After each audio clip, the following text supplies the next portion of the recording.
Hello, and welcome back to another Crime Time Tuesday, True Crime Story Time with your girl, Nicole. I am so excited to be here with you guys today on this lovely Tuesday afternoon. I would first like to start out by saying hello to all my returning viewers and returning subscribers, and hello and welcome to all my new viewers and new subscribers. Welcome back with me today on another lovely Tuesday afternoon. Now the weather has been a little crappy here, but today it's doing pretty good today, and I'm happy to be here with you guys, and this is an awesome day to be alive, and I'm so excited to consistently yet again on another Tuesday bring you another true crime story time.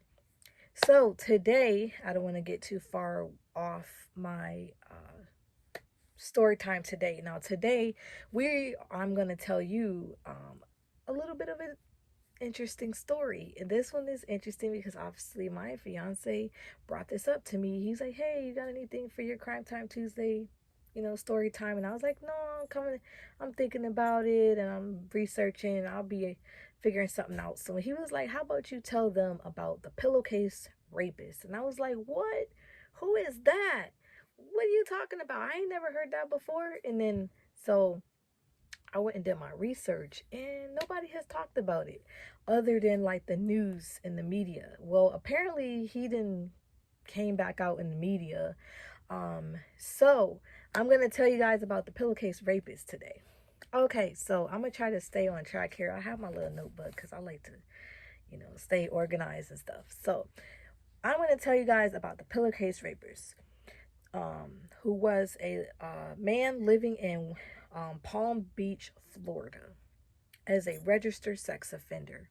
According to the Miami Herald report, records dating back to the early 1980s state that, this pillowcase rapist was a suspect who used a pillowcase, a towel, or a shirt to conceal his identity while breaking into women's homes and raping them in South Florida for many years. So this is what he did. He went into their homes and he was raping them. So I did see on like one of the news things, a couple of the ladies was explaining like what was happening to them. Case could soon see justice. Investigators say they have arrested the so-called pillowcase rapist. He's charged in multiple cases from the 1980s. Roy Ramos has more. Anyone who preys as a sexual predator on our community, in my opinion, is part of the worst of society. Broward Sheriff Gregory Tony announcing a major break from their cold case unit, linking 62-year-old Robert Kohler to a half dozen sexual battery cases in Broward County. This, just a small portion of between 40 to 45 rape cases detectives believe he's connected to that date back to the mid-1980s. It's not just a matter of dominating an individual's body, but it creates psychological scars that last a lifetime. This guy's a horrible, evil, dangerous predator. Someone just randomly breaks in your house and assaults you. You get a knife in my throat. Kohler currently in custody in Miami-Dade County on charges of sexual battery, where his DNA was linked to a case in 1983. The warrant alleged Kohler broke into a woman's home, raped her while covering her face with a blanket and pillow, and then took off. He would have a sharp instrument, threaten them not to scream, not to say anything. He would sexually batter them. Sergeant Cammie Floyd going through 500 boxes of thousands of cases, searching for something in common. Started trying to identify some of these cases that matched this MO. From there, I was able to obtain his DNA, and we were able to match that DNA to multiple victims in Broward County. But while Kohler is now behind bars, Sergeant Floyd believes there may be other victims out there. And apparently he would go breaking into homes while women were getting prepared for bed, like settling down for the night. And he would come in through like a unlocked, like slider door or back door or something like that, and come into their homes and assault them. They also said, so breaking into their homes, raping them in South Florida for many years. The case remaining a mystery for years until about 2 years ago. So the reason I say about 2 years ago is because the first news report I saw, you know, and then I went to YouTube to see if I can like back it up or whatever, because I was reading reports, and it said it was like in 2020, somewhere in January of 2020 is where I saw some of those. So that's why I say 2 years ago. Now there's also news footage from like 6 days ago, 4 days ago, like, so I'm not sure between 2 years ago and six, maybe 4 days ago, like a few days ago, maybe. So between 2020 and maybe 2022. So I just say 2020 because that's when I started seeing stuff was in 2020. So up until about 2 years ago. Today, officers say that DNA helped them identify an accused serial rapist known as the Pillowcase Rapist. 10 Tampa Bay anchor Dave Wagner has been digging into this, and Dave, this could impact several cases. It could, Courtney. This stems back to a string of rapes that happened back in the 1980s in South Florida. Advanced DNA technology helped detectives link the cases of 6 women to Robert Kohler. He's a registered sex offender already in prison for an assault case that happened in the early 80s. Now he's facing charges for 6 sexual assault cases, but investigators say he may have committed up to 45 rapes. They say he broke into their homes at night, used a pillowcase or other fabric to cover his face before sexually assaulting the women and stealing items from their homes. A task force was created to find him, but the trail went cold until about a year ago when the cold case unit began testing evidence from the original investigation. And she began immediately to analyze, this is very impressive, over 500 boxes consisting of thousands and thousands of investigations to narrow down and try to figure out what could she match, what could she find. And the success of that has resulted in us having probable cause, establishing warrants for an individual named Robert Kohler, who is suspected of committing these atrocities. And while Kohler was in prison for another assault, investigators were able to get a warrant for his DNA. Using new technology, they were able to connect him to more cases. And investigators say his victims include a school teacher, a nurse, a flight attendant, an insurance executive, and a student. The DNA was connected to about 40 to 45 rape cases dating back to the mid 1980s. His DNA was taken. He was connected to these cases, so that led to an arrest.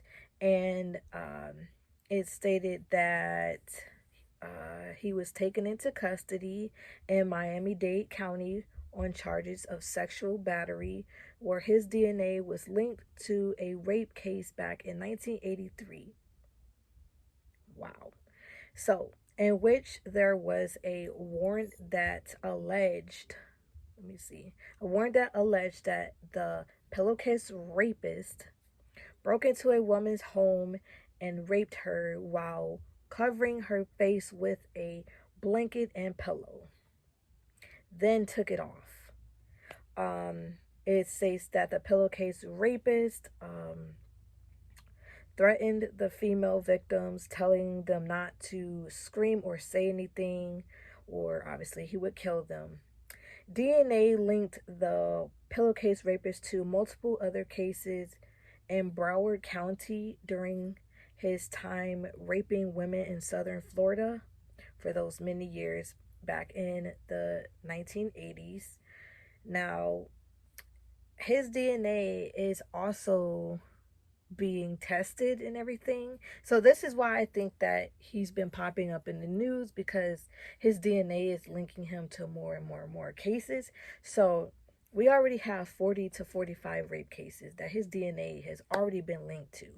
Now, I also heard on one of these news things that they're talking about his DNA probably being linked to about 20 to 25 more cases.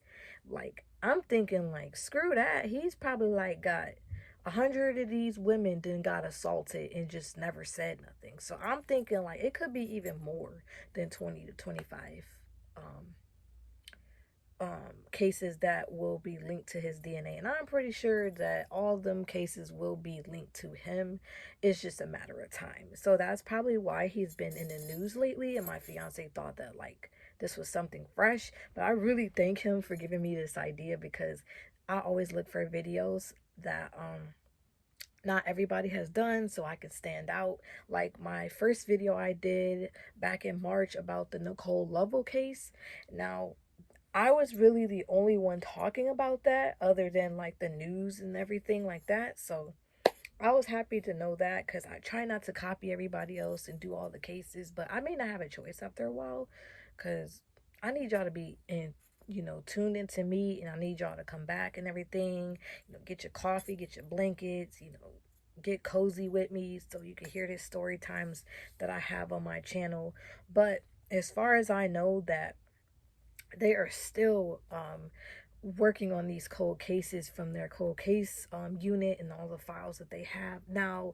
um, Around January 1st of 2020, he was actually taken to court. He appeared in court,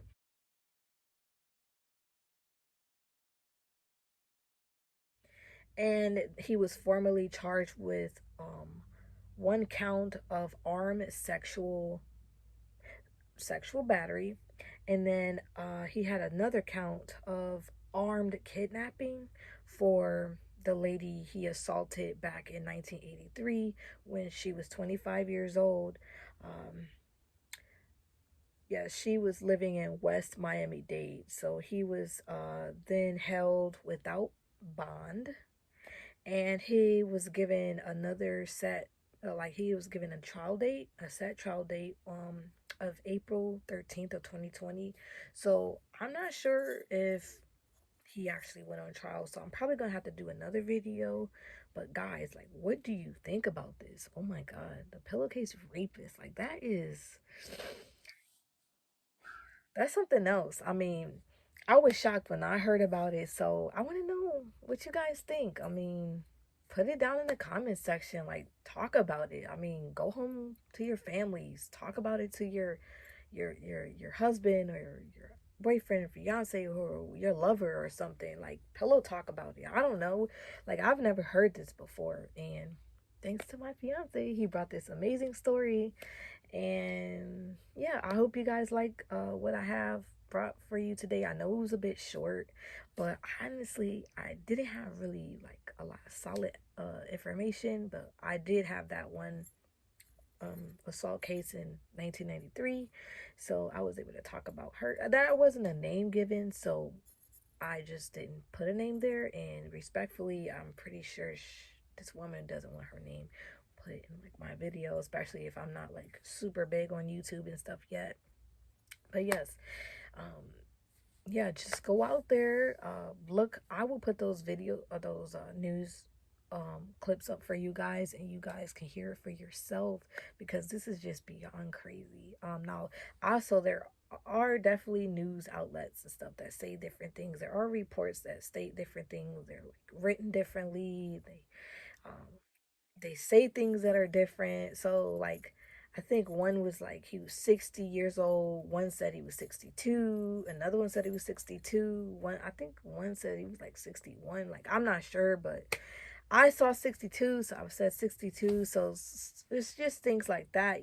People get things mixed up in things, or they'll write it down wrong. So I hope you guys enjoyed this video. I enjoyed coming out with you guys today.